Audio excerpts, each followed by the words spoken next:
ഇന്ന് നമുക്ക് കുറച്ച് മാങ്ങ കിട്ടിയിട്ടുണ്ടായിരുന്നു കേട്ടോ. അപ്പം ഞാൻ വിചാരിച്ചു നമുക്ക് ഇത് എന്തായാലും ഉപ്പിലിട്ട് വെക്കാം. അപ്പം കഴുകി വൃത്തിയാക്കിയതിന് ശേഷം അരിയുമ്പോഴാണ് കേട്ടോ കണ്ടത് കുറച്ചൊക്കെ മൂത്തിട്ടുണ്ട് കേട്ടോ. അങ്ങനെ ഉള്ള മാങ്ങയൊക്കെ ഇതേപോലെ അരിഞ്ഞെടുത്തിട്ടു. അപ്പോൾ കുറച്ച് പച്ചയുണ്ട്, അതേപോലെ തന്നെ കുറച്ച് മൂത്തിട്ടുള്ള മാങ്ങയുണ്ട് കേട്ടോ.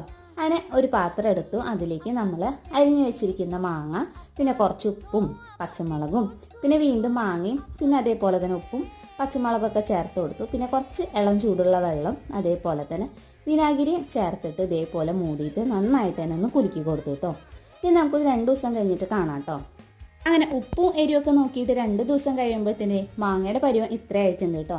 എന്തായാലും നമുക്കൊന്ന് ടേസ്റ്റ് ചെയ്ത് നോക്കി നോക്കാം. അപ്പം ഞാൻ ഒരു മൂത്ത തന്നെയാണ് എടുത്ത് കഴിച്ചത്. നല്ല രസമുണ്ടായിരുന്നു, നന്നായിട്ട് ഉപ്പും അതേപോലെ തന്നെ മുളകൊക്കെ പിടിച്ചിട്ടുണ്ടായിരുന്നു കേട്ടോ ഈ ഒരു മാങ്ങയിൽ.